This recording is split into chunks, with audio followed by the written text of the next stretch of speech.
do think one of the single most important thing that we can do, any of you that are focused on the USMCA, is have dialogue with House members and have dialogue with senators and their staff to be able to talk about the benefits of USMCA if it's beneficial to you. I think there is benefit to getting some stability back into what's happening with Canada and Mexico, so I think it's extremely important. As this group knows well, USMCA has to begin in the House constitutionally as revenue measures that will begin in the House. If the House takes it up and passes it, I believe the Senate will take it up and pass it, and that'll get signed. To provide some stability in what Chris is talking about, re-engaging and finishing a deal with Canada and Mexico is a priority for me personally. Because so much of our trade, as I mentioned before, selfishly in Oklahoma, our number one trading partner is Canada, number two is Mexico. We do a lot of trade back and forth. So it is very important to us to have a stable agreement again. Post-NAFTA, now it's time to be able to get this one resolved. So I think there is importance on that. By June 30, somewhere through there, we should have implementing language. By the time we get to June 30, then it starts the clock. Then to be able to set up towards votes, and that can happen from the House and the Senate. So my hope is, I know the comment is by the end of July, I hope by Labor Day that we've actually got this. That would give us several months to be able to look at it, talk about it, folks to be able to talk about it back home in the August recess time, for people in the town hall meetings and other conversations to occur at home, and to be able to actually come back and to be able to take that vote and to be able to get that done by Labor Day. Quite frankly, once you get past Labor Day before a presidential election, almost nothing happens. So I think it's important that it's settled by the time you get to Labor Day and we're able to move on from there. Well, one of the points you made, Senator Coons, is about stability. And I would say that is, that's what I'm hearing constantly. We need stability. And I do want to thank both of you in your offices, because we reached out whenever the administration put out a notice saying they were going to increase the tariffs from 10% to 25%.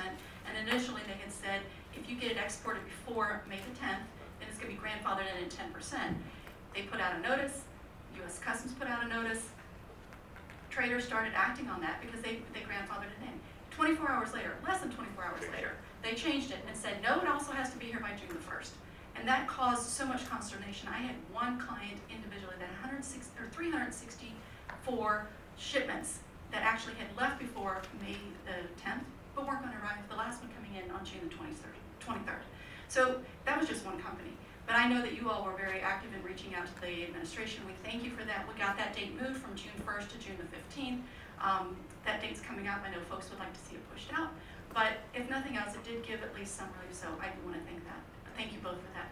And with that, I will stop asking the questions and see if there's anyone who would like to ask a question. So a couple ground rules. Folks can please identify themselves, their affiliation.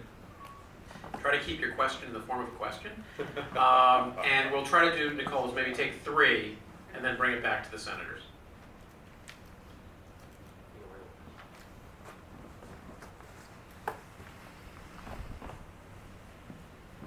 I'm Jutta Hennig from the Nelson Report. I'm wondering, one very quick question. When you mentioned the hope to have the implementing bill, you mean the informal implementing bill submitted to Congress for review, or you mean the actual formal introduction? My hope is to get the actual formal induction by the 30th of June. Is it your understanding that the House leadership is willing to accept this date? I'm not going to claim I understand House leadership. that is the day, and that's no besmirching them. That's just the House runs its own. I served in the House for 4 years. They are their own animal.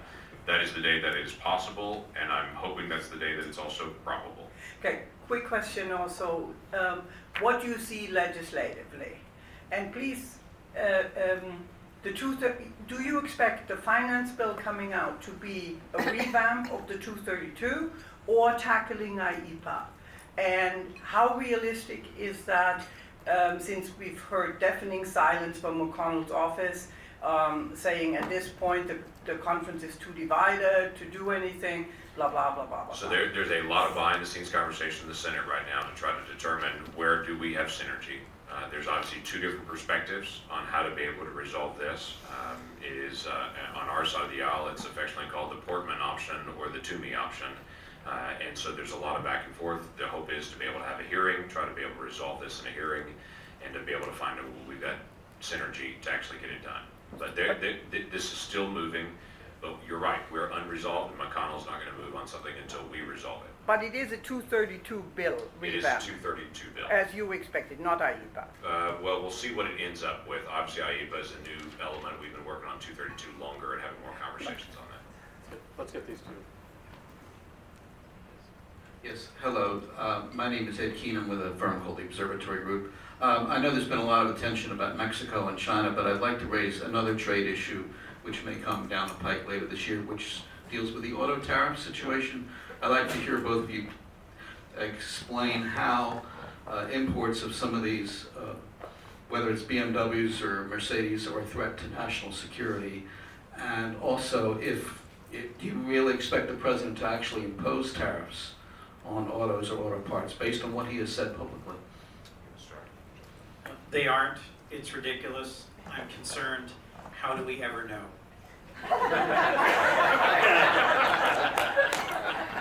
So he is at the White House as I am of the House leadership. How about that? That was a trade tariff haiku. So let me say it this way. I think the president's using the auto tariffs as leverage to try to engage. I had some really good trade conversations with some members of the French Senate. Last week I was there for the 75th anniversary of D-Day on Thursday, and then on Friday we spent a big chunk of the day meeting with French senators. A lot of our conversation was about trade. A lot of my dialogue with them is, you should meet my children. They're very healthy. They're beautiful girls, and they eat American agriculture, and they seem to do fine. You know, I don't know, I've met some of your children, they also look fine, but so do mine. And this whole blocking of American agriculture into Europe has really infuriated the president, and he feels like the leverage to get them to pay attention to American ag is to deal with European autos. Right or wrong, that's his perspective on it. Now, quite frankly, most of the European autos that are driven around on our roads are built in America now. That's where they're actually assembled here.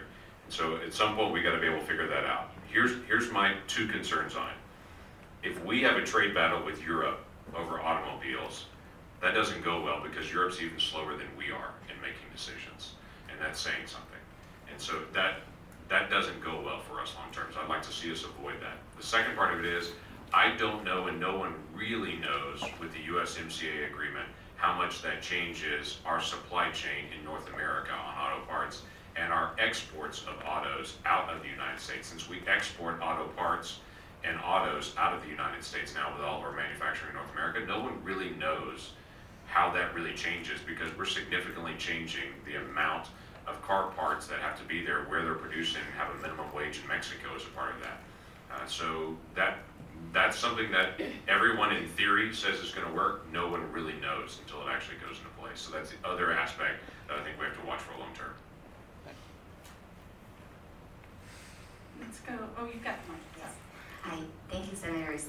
Sandra San from China Business News. Yesterday, President Trump said the relationship with China is good.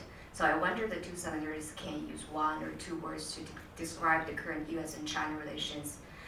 And also my second question is, for the upcoming 220, will the Congress send any message to the administration on achieving any breakthroughs or deals? Thank you. Let me start, if you don't mind, on that.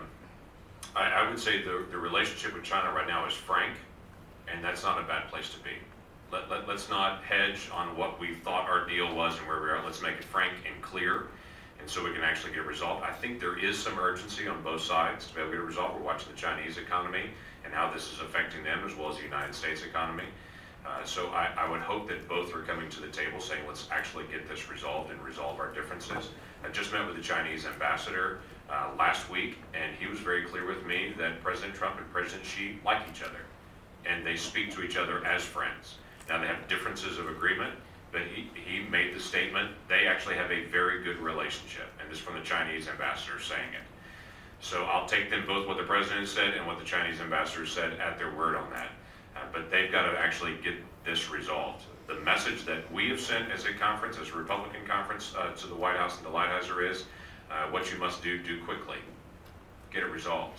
Going back to Chris's statement, the instability of it long term has the greatest effect, whether it's in ag, They gotta put stuff in the ground that's gonna come out of the ground 3 or 4 months from now. Okay, they can't plan for it. If it's in manufacturing, it takes years to be able to move a manufacturing location. It's not something you can do in a couple of weeks.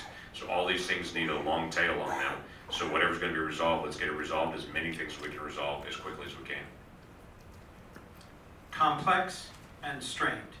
The relationship between the United States and China has enormous promise, but is at an absolutely pivotal turning point in terms of our next few decades. I recently traveled to China, had a tremendous visit, and sent, I hope, a consistent message. President Trump is an unconventional American president and is using tools not used previously. But the strength and depth of his expressed concerns about intellectual property, about forced technology transfer, about the fairness of our trading relationship and WTO rules is very broadly shared. So the outcome of the next presidential election will not change what is a very deep, very broadly felt sense of grievance among the American people. We also have a sense of optimism that 500 million Chinese have been lifted out of poverty by the actions of their hard work and creativity. And we are now two great nations looking at each other and trying to decide how we will interact for this century. There is a very positive future to be had, but our relationship must be one of frankness, trust, and fairness. And our two leaders have an opportunity here to reset that relationship and move us both forward. We have to do that. Can I make one blunt statement with that as well? Exactly what you're saying, very diplomatically. I've met with some of the Chinese leaders that I get the impression they think they can wait out Trump and just wait till the next president and maybe get a better deal. They are sadly mistaken on that. Because this is not a single party issue. This is across the board, that there's some frustration that has built up over decades on negotiating with China, and it is time to get these issues that have been long-standing resolved. The next president may be more aggressive. Their techniques may be different, and their way they tweet may be different, but their tenacity for it, I don't see anyone running right now that doesn't have serious issues with the trade issues with China. And so this is an issue that I think whatever we're going to resolve, don't try to wait him out, let's resolve it. Conflict between the United States and China is not inevitable, No. but it will take actions, determined, purposeful, positive actions on both sides to change our current trajectory, which is a bad one for the whole world. All right, we'll take one more question. Let's go in the back, in the maroon. There you go.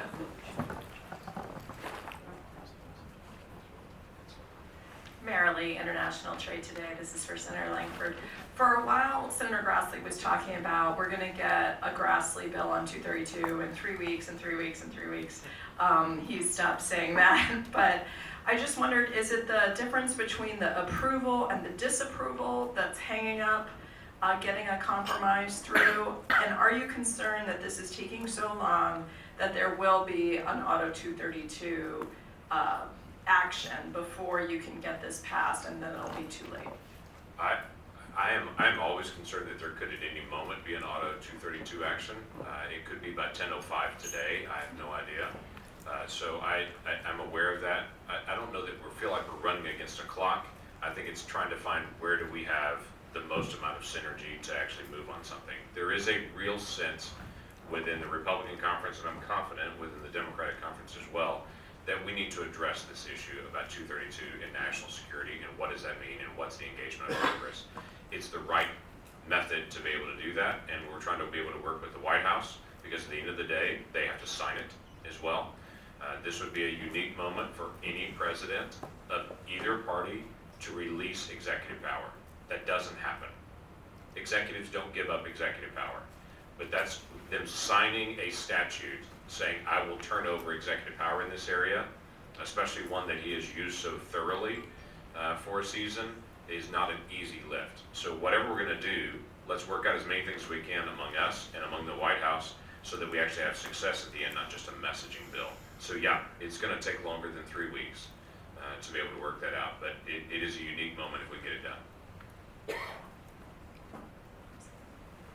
I'll just make a closing statement, if I might. The deep and broad concern of Americans who feel that global trade has stolen their children's future is real. Those of us who believe in the importance of exports, who are from states that are very export-oriented, who've worked in international business and are big believers in free and fair trade, but who are now elected, feel it deeply and regularly. We also have to tend to reinforcing the actual opportunities of middle Americans whose life work was in manufacturing or farming and are now questioning whether that's their children's life's work. Trade does cause dislocations. Part of my work in this is going to be retooling our unemployment insurance program to be a more effective re-employment insurance program that is more connected to the modern world and modern skills, and that isn't simply recognizing long after the harm's been done with a little sprinkle on the grave, but instead proactively invests in dealing with the dislocations of the global economy. If we don't get things like that right, the political ground in our country will not get better for global trade, regardless of how this current challenges and impasses with Europe or Mexico or China play out. But Okay, is well- it the approval or disapproval that this lady from International Trade asked about that is the hang-up? I think we're going to have to cut it off. We can send those questions to them later. I want to thank you both very much. I know that many of us here are dealing with companies and situations where the certainty is the biggest issue. Everyone feels completely paralyzed. They don't know where to put the investment. They don't know if they're going to be able to plant.